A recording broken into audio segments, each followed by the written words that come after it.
À l'approche de l'investiture du président élu Donald Trump, un processus soigneusement coordonné est en cours pour assurer la transition du pouvoir entre l'administration sortante et la nouvelle.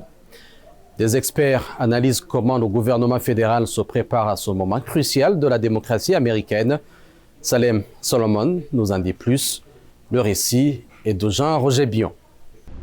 Une passation de pouvoir pacifique, une tradition enracinée, une promesse solennelle et un élément important de la démocratie américaine. Après l'élection d'un président américain, une activité intense prend corps avant qu'il ne prête serment. 76 jours entre l'élection et l'investiture peuvent sembler être un délai suffisant, mais la transition d'une administration à l'autre est tout sauf simple, explique Michael Shurkin, qui a siégé au Conseil de sécurité nationale et est aujourd'hui directeur de programmes internationaux chez 14 North Strategies, une société de conseil aux entreprises.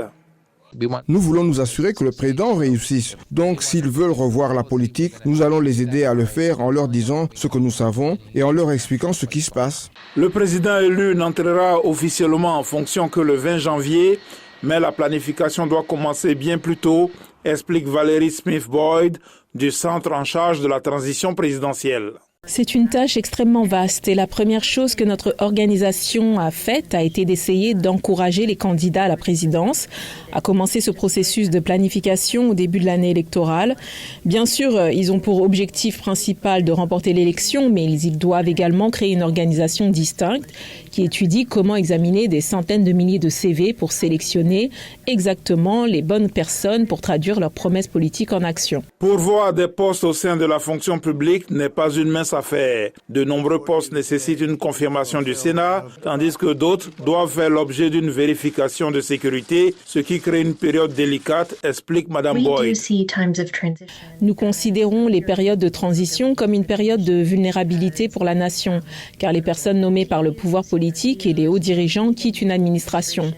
Il peut y avoir des retards dans l'arrivée de nouvelles personnes, ce qui peut bien sûr créer des difficultés de communication ou de compréhension des règles et des responsabilités. Les États-Unis ont une longue tradition de transition pacifique du pouvoir qui remonte à la première en 1997 lorsque George Washington a transmis la présidence à John Adams.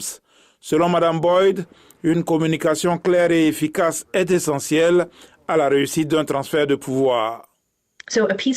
Dans le meilleur des cas, un transfert de pouvoir pacifique ressemble à une équipe entrante et sortante, partageant des informations et travaillant en collaboration étroite pour protéger le pays et le monde de risques très graves. Pour qu'une démocratie fonctionne, tout le monde doit, à un certain niveau, comprendre que tant que le système fonctionne, il est en quelque sorte plus important que la santé du système est plus importante que le fait que votre candidat ait gagné ou perdu les élections.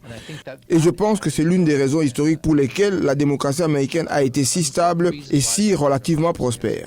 Alors que la nation se prépare à la prochaine investiture présidentielle, le processus de transition rappelle l'existence des personnes qui, dans l'ombre, font fonctionner la démocratie.